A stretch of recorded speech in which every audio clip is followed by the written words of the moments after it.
How to create a Twitter account. Hello everyone and let's get started. So first of all you need to install Twitter, which is also known as X now, on your device. You can easily get through App Store or Play Store. Now you have to tap on it and then click on the profile icon on the top left corner. Now click on create account. Thereafter you have two options. Either you can choose a Google account or you can choose create account section. Now you have to select a language and click on next. Thereafter, you are supposed to give a name, your email, and the date of birth.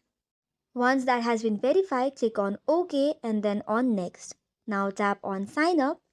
It will then require you to solve the CAPTCHA. For that, tap Authenticate and solve two of the problems.